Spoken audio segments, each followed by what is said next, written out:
What's going on, ladies and gentlemen? I would like to welcome you all to another edition of Wayne's Perspective, where we operate in discipline, integrity, decency, and respect. And I'm coming through with another video just for you. All right, y'all. Before I begin, I hope everyone is doing okay. Um, it's May 23rd, 2024, as of this recording. So, like I always say, I hope everyone is doing all right. As we head into Memorial Day weekend, hope you're doing things the best way you know how and just taking things one day at a time. And y'all know how I do. I'm working hard and, of course, taking every day one day at a time and living life the best way I know how. So, with all that being said, we're going to get into this next um, Monday Night War session, revisiting the war. Now, if you've been following my content, and before I get started, want to give a shout out to all the new subscribers. Shout out to y'all, and I thank you all for coming out to support the content. Support the channel and all that good stuff. Leaving comments, liking the videos, I really do appreciate it. It does serve as a continuous motivation to keep this thing going. So again, mad shout out to y'all. So getting back to what I was saying. So, if you've been following my channel, you may notice that it's been a while since I revisited the Monday Night War, as far as these posts go. And as a matter of fact, since I did the last one, all the way up until now, quite a few notable things have been happening from the time I did that last video covering the debut episode of Nitro all the way up until now. But I haven't forgotten about it. And the more I think about it, I think in terms of this channel, it's probably one of the more ambitious things that I'm going to undertake, because we're talking about a Monday Night War that lasted from September 4th, 1995, all the way up to March 26th, 2001. Sorry for the spoiler alert, but it's all good. So eventually I was going to get back to it, and that's what today's video is going to be about. So I'm going to go ahead and get right into it. No additional intro is needed. So um first off, just to get the gist of what this particular post would be, or should I say, these posts would be focusing on the Monday Night War. I really recommend that you go back and check out the post that I did talking about the debut episode of Nitro. And then going from there, you can continue on with this one as well as the other follow up ones that I'm going to do as well. Or should I say, subsequent ones that I'm going to do as well. So, that way you get a flavor for what I'm doing. So, all right. On that note, so when we last left off of WCW Nitro, like I mentioned, it was the debut episode of Monday Nitro, September 4th, 1995, coming from the Mall of America in Minneapolis, Minnesota. And basically, it was a decent show for the hour that they were given. Bischoff was basically serious about wanting to go head to head with Raw.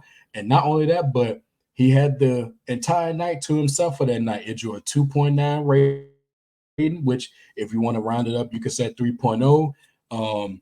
He had Brian Pillman against Jushin Liger in the opener. He had Sting versus Ric Flair, and longtime fans will know their history.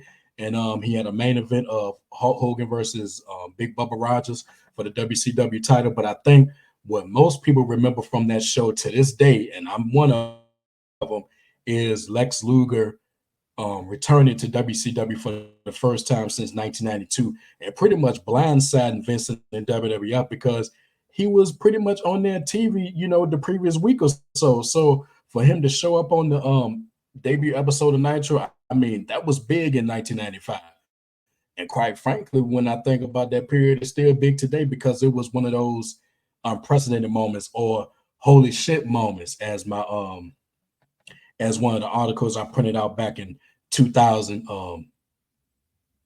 told, the story that was told then, And again, check out my video talking about that debut episode of Nitro, and you'll get, some more context regarding, holy shit moments, as well as those documents that I printed out back in my junior year in high school, and I still got them today. But that's a different story. So like I said, that's where we left off. It was not an uneventful. Oh no, definitely not. It was an eventful show. And again, if there ever was a show that showed that Eric Bischoff meant business in terms of competing directly with WWF Monday Night Raw, that was it. So, with all that being said, I'm going to go ahead and get the screen shared, and we're going to talk about the September 11th 1995 edition of Nitro. It was held at the Knight Center in Miami, Florida. And also, even though they touch on this throughout the show, this was also the go home show for Fall Brawl 1995. And I will save this for later, but I'm going to go ahead and mention this now. I do have Fall Brawl. I do have it in my collection. I may revisit it for the purpose of these posts. I may not, but we'll see. I haven't watched that show in quite some time. So just to add some bit of continuity here, I might go ahead and review it. Well, no, not review it. I might watch it, give the results of the show before I go into the September 18th, 1995 edition of Nitro. So, okay. So we're going to go ahead and get started here. And I did take down some notes in the midst of watching the episode itself. And we're going to just get right into the results. So the show was hosted by Eric Bischoff, Bobby the Brain Heenan, and Steve Mongo McMichael, which is going to be the case for the next several months. Now, when um, when Eric Bischoff was doing a recap of the Hogan and Luger segment from the September 4th edition, he also mentioned that Vader went AOL. Now, at this point, Vader was supposed to be on Hogan's team going against the Dungeon of Doom. It was set to be Hogan, Sting, Savage, and Vader. Now, on TV, it was said that he went AOL, but in reality, what happened with Vader was he was fired from WCW because he was involved in a locker room brawl backstage with Paul Orndorff. That's basically what happened. Now, of course, they weren't going to say that at the time on TV, but then again, they very well could have. But that was what happened. And a lot of stuff happened behind that, but I'm not going to go into any additional details on that. You can look that up for yourself. But yeah, that's what happened. And Paul Orndorff at this point, he was working behind the scenes. I think he was either a trainer or he was on the booking committee. I can't recall, but it is what it is. So that's what happened with Vader. So Vader was basically permanently AWOL when it came to WCW. So with all that being said, let's continue on. So the opening match on this episode was Sabu versus Alex Wright. Now, even looking at this almost 30 years later, it was still surreal to see Sabu in a WCW ring because even at this point, most knowledgeable fans knew him best for his ECW stint, you know. So the fact that he was on Nitro and in the opening match, no less, it was a big deal. And history has shown that he was way too hardcore for WCW. Hell, he would have been way too hardcore for the WWF at this point. But I mean, it was surreal. It was surreal then, and it's surreal now as I record this. So, basically, what happened here is that Sabu he won in 4 minutes with a reverse hand scissors into a sunset flip. I gave it 2 stars. Now, I would say that it was an average match. Time considering. But I think if they would have gave them guys at least an additional 5 or 10 minutes, they would have tore the house down, you know. Without saying anything else, it was the best match on the show, but not by much. And we're gonna detail that as we continue on. So after the match, Sabu he grabbed the table straight out of ECW and he hit a senton splash through the table with Alex Wright on it. And that led to the referee to reverse his initial decision and disqualify Sabu. And the crowd, they booed that decision. I mean, it is what it is. But like I said, the best match of the show, but not by much. All right, continuing on. So next up, Ric Flair did an in-ring interview with Mean Gene Okerlund. Nothing more to say about it. He talked briefly about his upcoming match against Arn Anderson at Fall Brawl. This was a big deal too because at this point, longtime fans would remember and know about Flair and Arn Anderson's history dating back to the prime years of the Four Horsemen. And I think this was their first time. Excuse me. I think this was their first time wrestling one-on-one on pay-per-view, no less. I can't think of any other time where they fought one-on-one. I know they didn't wrestle one-on-one in the 90s, and I can't think of a time where they did it in the 80s. If I'm wrong, let me know. But as far as I know, this was their first one-on-one meeting on a pay-per-view.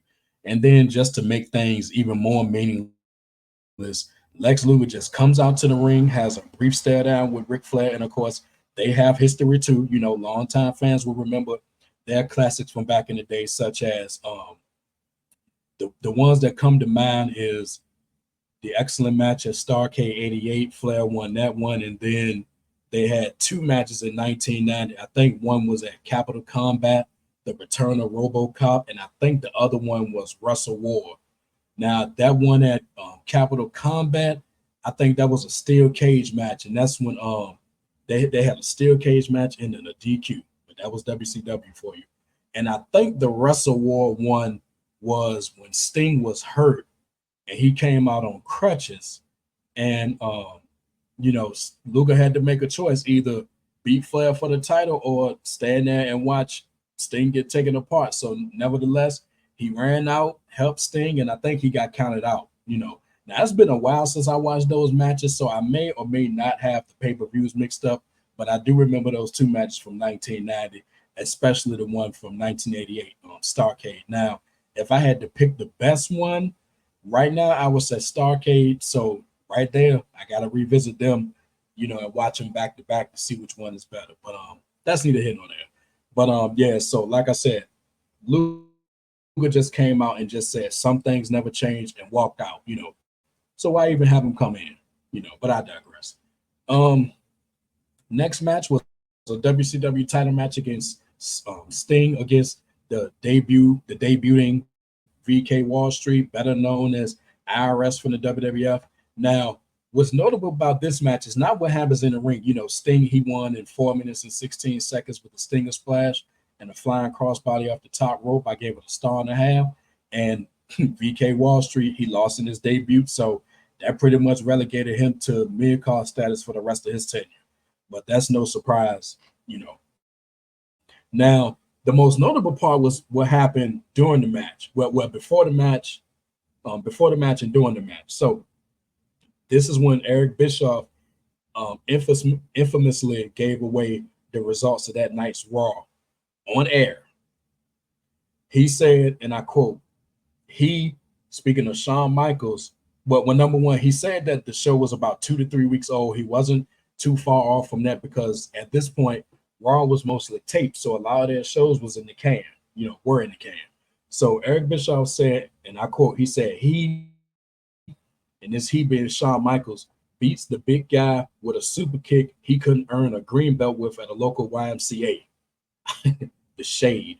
And then Mongo McMichael, he followed up with more shade, saying that Lex Luger, when they was talking about Lex Luger doing this match, he said Lex Luger came out of Bush League to rejoin WCW. Okay, all right. Shade. But, that's going to become somewhat commonplace as we continue this war. So just be on the lookout for that. So next up, we have Randy Savage versus Scott Norton. Nothing more to say about this match. It was decent. Savage won in 5 minutes and 42 seconds with the elbow drop off the top rope. Now, also, the Dungeon of Doom ran out, but nothing happened after the fact. And the crowd was a little bit hot during this match, but I think it was because something was going on in the audience. But as I was watching, it took me back in time because with Nitro, there was an unpredictable feeling, mainly because it was live, but it also gave this vibe that anything could happen. And quite frankly, looking back at it, you wasn't getting that on Raw at this point. That edge, if you will, was more so a WCW thing at this point because all of their shows were live and they loudly advertised that it was loud, basically to show up the WWF. Their shows in the can, ours not. So, that was that sort of thing. So, nothing more to say about that. And also, I take that back. It is some more to say. This was Scott Norton's debut also, and he lost. So that pretty much relegated him to mid-card status for the rest of his tenure. Now, he would be in a tag team later with a guy named Ice Train, didn't really go anywhere. And jumping ahead a little bit, he would join a legendary faction, quote unquote. And as we continue this war, we're going to talk more about that. So I don't want to give out any spoilers right now. So moving on, we get to the main event of the evening, the somewhat heavily hyped WCW title match, the first ever meeting between Hulk Hogan and Lex Luger. Now, I guess with hindsight being 20, that could have easily been a pay-per-view main event, but again, Bischoff was pulling no punches. So he was revolutionizing the game at this point because, then at this time in 1995, you weren't seeing that level of main event quality matches on primetime TV. So Eric Bischoff was thinking out of the box and he did what he had to do to be competitive. So I give him that. Now, um, in this match, speaking of Eric Bischoff, he threw some more WWF shade. This time he threw a shot at Diesel, who was the champion at this point, WWF champion, basically saying that Diesel never made it past the mid card when he was in WCW. Okay, true statement, but all right, he threw some shade. But I digress. So again, decent match, but not by much. There was quite a mixed response to Hogan. Now, Eric Bischoff did say that the crowd response was about 50-50. Now, as I think about it, I think there was more support for Luger, and it was more, and there was a section of the crowd who was vocally against Hogan. And as we continue through this war, the response to Hogan is going to become more mixed as late 1995 arrives and we get into 1996. Kind of an interesting dynamic, considering what things were just a year before. So we're going to talk about it.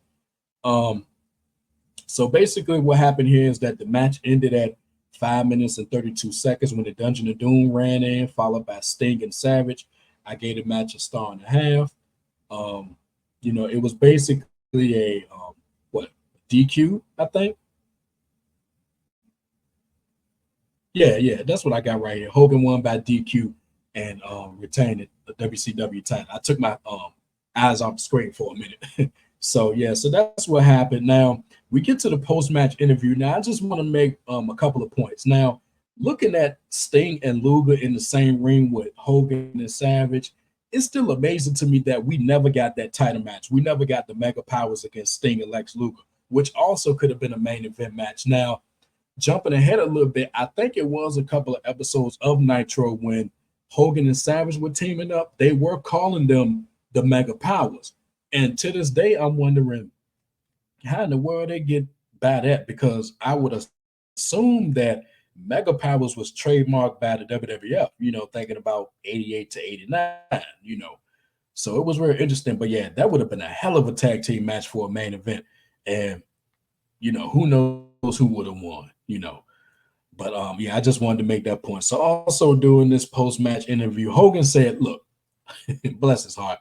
Hogan said that match with Luger, which ended in 5 minutes and 32 seconds. He said that was the match of his life, quote unquote. So that match had more precedent with you than I don't know what his match against Andre the Giant at WrestleMania 3, or the match against Randy Savage at WrestleMania 5, or the match against Ultimate Warrior at WrestleMania 6. Hell, even the match against Sergeant Slaughter at WrestleMania 7. So, but this short match where you barely broke a sweat, that was the match of your life. Get out of here, man. So the gist of this interview was that Savage couldn't trust Luger because he thought Luger had ulterior motives, which would be proven true at the end of this. So Sting stepped in to vouch for Luger, and longtime fans will remember that love hate relationship that Sting and Luger had for years on WCW TV, almost like it never was going to end. So basically, what happened is that Luger had joined the team for War Games only if he gets a title shot down the line, which basically proves Savage point. Will he get that title shot? Yes, and we're gonna talk about it. It's a little bit down the line. So that's what basically happened here. And to close the show, Bischoff will run down the card for next week's Nitro. And again, this was the go home show for Fall Brawl 1995. So overall, it was a decent show. I mean, not not better than the debut, but still a decent show. That hour, or in this case, that hour minus about 20 some minutes for commercials, it flew right on by. So that's what happened there. All right. And then we moved to the Monday Night Raw episode from that night as well, September 11th, 1995. It took place at the Canton Civic Center in Canton, Ohio. Now, before we talk about this episode, I want to talk about where my fandom was in 1995 at this point. Now, as you all know, if you checked out my intro, I talked about how big of a WWF fan I was back in the day. And in 1995, I was still actively watching the product, 11 years old at the time. Also, during this year, I did see the Royal Rumble, WrestleMania 11, the first In Your House, King of the Ring, which was a terrible show, always looked at as one of the worst shows in company history.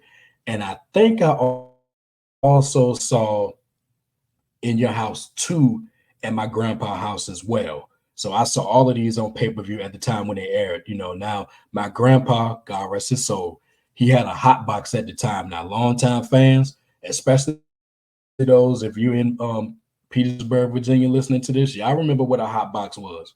And of course they don't mean anything now. They're pretty much obsolete. I don't think anybody still has those boxes today. But yeah, so I was able to watch the pay-per-views at his house. And for some reason, me and my mom and everybody else, we would stop going because at this point when we went to his house, not only would I be watching the pay-per-views in his living room, but my mom, my grandpa, and other people, they would be playing cards that night. We would have dinner and stuff like that. So it was a real fun time at this point. I really enjoyed it. But for some reason it stopped. Now, I don't think that my mom and my grandpa, her dad, had a falling out or anything, but it just stopped, disappointing to me. And I wouldn't see another WWF pay-per-view live, get this, until I think it was this no, hold on. I think it was October 1996, the Buried Alive in Your House pay-per-view. So I missed a lot in between that time, but we're gonna get to it, y'all. So continuing on with 1995, like I said, I was still watching the product. Now going into SummerSlam, I really wanted to see this show. I wanted to see it so bad, in fact, that at the time I had a blank TDA, no, not TDA, a blank TDK videotape. You know, work with me here, y'all. And I held on to this tape for the longest time because I just knew for sure that when I went to my grandpa's house and the show came on, I was going to record it. SummerSlam came and went. I never recorded it and I never seen it. In fact, I get this, y'all. I did not see the entire show for the first time until like what 2016, and that's when I was able to download it online, you know, and yes, add it to my collection, which I still have. I have the actual pay-per-view version of it with the 30-minute countdown and all that good stuff. And it was a good show. I would say probably behind the Survivor Series, which I am going to talk about, you know, behind the Survivor Series, it was probably the second best WWF pay-per-view that year. And of course, the best match on the show was that classic ladder match, or should I say ladder rematch between Shawn Michaels and Razor Ramon, in which Shawn Michaels won. Great match. Which match do I think is the best one between that one and WrestleMania 10? Man, even after all this time, I don't know. I would have to watch both of them back to back to come to that conclusion.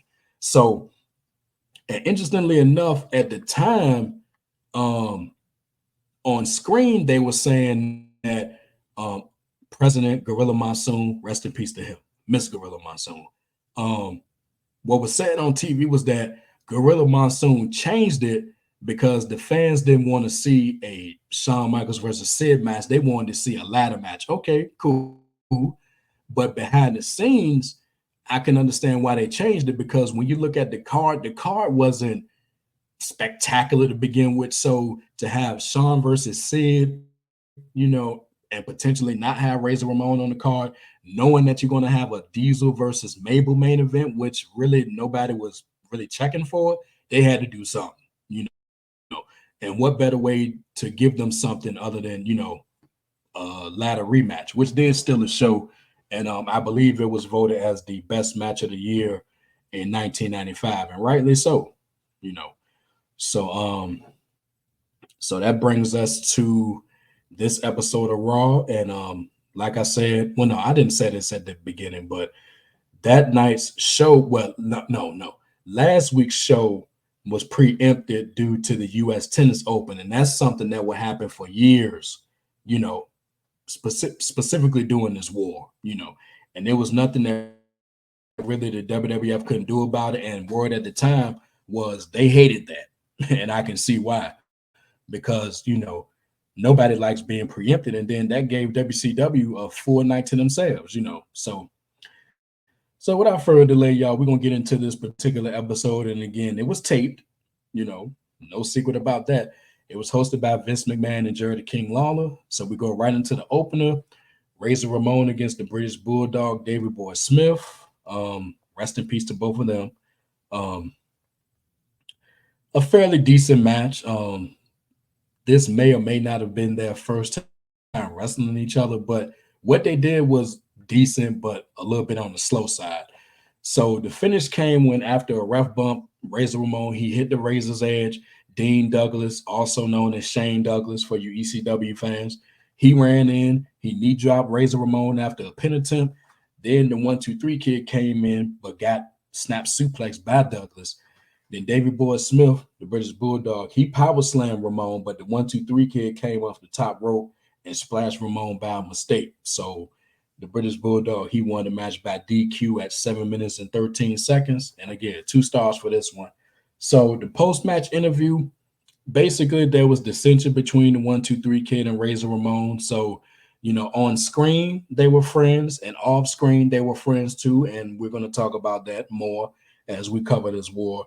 So what basically happened in this interview was the 1-2-3 kid challenged Ramon to a match for next week's Raw. Ramon accepted. Now, longtime fans will remember that one of the first memorable nights in Monday Night Raw history was when the 1-2-3 kid got that shocking victory over Razor Ramon. I remember seeing that, and that was a big deal. Now, it didn't lead to a push of the 1-2-3 kid. In fact, he remained in the mid card, for the remainder of 93, going into 94, 95, and stuff like that. So, that was one of the first memories of that show, and I guarantee you most longtime fans will probably still remember that to this day. I'm sure he does. So, so like I said, he challenged Ramon to a match for the next week's Raw. He accepted it. All right. So moving on to the next match, we got the Smoking Guns, Billy and Bart Gunn. They defeated the Brooklyn Brawler and Radford in 2 minutes and 46 seconds. This really should have been a squash because the Brooklyn Brawler and Radford should not have gotten as much offense as they did, but nobody cared. The most notable thing about this match was Vince McMahon saying that Dean Douglas was going to be answering questions on America Online. Now, this was a big deal at this point because the internet was still in its infancy at this point. It was not what we know it as today. So America Online, what they would have is, they would have like a little website here and there, and have stuff about the company, shows, what have you, probably generic when you look back at it, but hey, they had to get started somewhere. So so at this point you would have like forums and chat rooms and stuff like that. And in this case, you would have someone like a Dean Douglas on there answering questions from fans or whatever. And it was innovative at its time, and on WCW's end, they would do like CompuServe and stuff like that. I know I'm taking y'all back. So that's what happened with that. So again, as the years would go by, the internet would become a major part of pro wrestling. And this, right around this time, this is when it began to start. So it was a big deal at that point. So that was about the only notable thing here. That Smoking Guns match, who cared? So moving on, there was a Goldust vignette. He was on his way to the WWF. That is Dustin Rhodes, coming from WCW. So he was on his way. Then, speaking of the fans not caring, we get an Isaac Yankem DDS match against Scott Taylor. He beat him in a total squash at 2 minutes and 13 seconds. And yes, y'all, that was Scott Taylor from the tag team that would later become known as Too Much and Too Cool. So he was nothing but a jobber to the stars at this point, you know. But nothing more to say about that. The fans didn't care. So heading into the main event, Todd Pettengill, I wonder where he's at now. I like Todd back in the day. So he came through with a In Your House 3 report, which basically ran down the card. They were also building to a pay-per-view at this time. Now, even still at this point in 1995, both companies weren't doing month-to-month pay-per-views as of yet. That wouldn't come to fruition until like a couple of years after the fact. So, sometimes both companies will have a pay-per-view the same month. Sometimes both companies will have, one company will have one, the other one will have one like the next month or something like that. So that's how I was doing. So The remainder of 95, I could just tell you, spoiler alert, October, November, and December, as the war rages on, both companies will have pay-per-views in the same month, you know. And then if I was to back up, um, just to August, for example, it was just the WWF that had SummerSlam.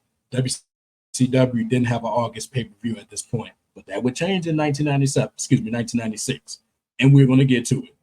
So, all right. So basically, like I said, Todd Pendergill, he just did the In Your House 3 report, which was going to be happening the week after Fall Brawl. So now this is the main event IC title match, or Intercontinental title match, that Eric Bischoff gave away on Raw. It was Shawn Michaels against Sid. Shawn Michaels won the match at 7 minutes and 24 seconds with 2 super kicks. Now, it was not 3. That first super kick hit Sid more like in the stomach area, but those next 2, they did hit Sid in the face. And that's what happened. That's how the match ended. And at this point, it wasn't called Sweet Chin Music as of yet. I think I gave it, I said here, 2 or 2 stars and a half. I may go 2 stars and a half, but not that much. And without no surprise, this was the best match on the show. Nothing more to say there. So after the match, Doc Hendricks did an interview, and Doc Hendricks, he's better known as Michael P.S. Hayes. He interviewed HBK and Sid. They didn't really say anything too noteworthy. They just briefly talked about the upcoming triple header match at the In Your House 3 against Owen Hart and Yokozuna. And basically, this triple threat match, no, not a triple threat match. This triple header match was basically all of the gold was on the line. Now, see, at this point, the only titles that were in the WWF were the WWF title, the Intercontinental title, and the tag team titles. That was it. Other titles will come later, and yes, we're going to talk about it, but that's all they had at this point. Now, on the other channel, WCW had the WCW title, the United States title, the TV title, and the tag team titles. That's what they had. And as I sit here, I'm wondering why the WWE didn't, never brought back their version of the TV title. Probably because they didn't need it, but I'm surprised they didn't. So we didn't have a lot of titles at this point, which in hindsight was a good thing. So, like I said, in this particular match, this triple header match basically would be that if Shawn Michaels pinned either Owen Hart or Yokozuna, him and Diesel, the dudes with attitudes, they would become tag team champions. Whereas if Owen Hart pinned Diesel, he would become WWF champion. If Yokozuna pinned Shawn Michaels, he would become the Intercontinental champion. So kind of an interesting set of stipulations there. And I think I got that show in my collection. If I do, I'm going to look at it, which means if I look at that one, then I almost certainly got to look at Fall Brawl. Okay, fine. No problem there, but I'm going to take a look at it. As a matter of fact, you know what? Let me go to my own collection right quick and see, do I have that show? I don't think it's coming up on the screen, but okay. Let me see. There we go.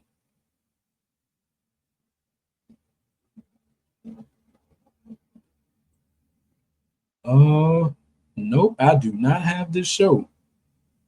I do not have this show in my collection, y'all. Interestingly enough, I have the In Your House 2 show, the Lumberjacks, from July 1995. But I don't have In Your House 3. I might try to find it.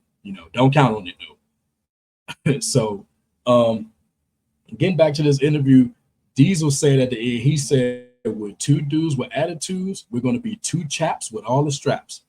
Okay, Diesel.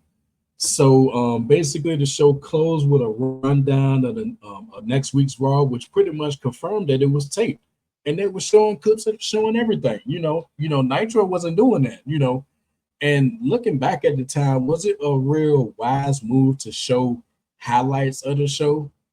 I'm not sure what I think about that. Maybe not. Because at that point, it was not a big deal regarding whether the show was taped or not. Only smart fans, quote unquote, knew about the shows in terms of what's live, what's taped, and all that stuff. Now, I was 11 at the time, so I had no idea, And jumping ahead a little bit, I didn't become aware of the online stuff like the news and all that.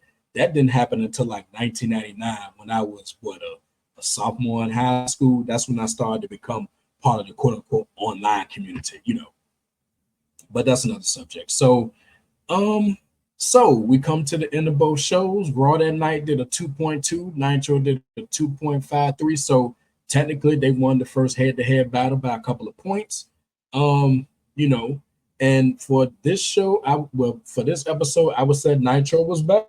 You know, WWF Raw may have had the better match, but the overall better show, I give it to Nitro. And speaking of the best shows, what I'm gonna do is I am going to keep a running tally, but I'm going to keep that, written down. After like a specific month, that's when I'll have on the screen who's leading in terms of which show I think is the best. Now, at the end of each year, what I'm going to do is I'm going to have a tally regarding um, what things stand in terms of who's winning in the ratings. So that's how I'm going to do that, and I'm going to have that on screen as well. So with all that being said, y'all, we come to the end of this edition of Revisiting the Monday Night Wars. So next week, well, for next week's show, when I get to it, we're going to cover both episodes from September 18th, 1995. We're going to have the fallout from Fall Brawl, and we're going to have the go home show to In Your House 3, triple header. So, with all that being said, y'all, if you were actively watching at this point, or if you may have just watched these shows, within recent times, let me know what you think, and we'll go from there. So, be on the lookout for the next installment. I cannot give a specific time because in between, you never know what content you're going to get. And definitely, I'm going to talk about it. So, y'all just stay tuned. So, with all that being said, if you like what you heard and you're ready to become part of Team Discipline, go ahead and hit that like button and drop some comments if you're feeling the content, of course. And last but not least, hit that subscribe button along with the bell so you're notified when I drop new videos. And until next time, my people, take care of yourselves and remember the power of the mind is valuable.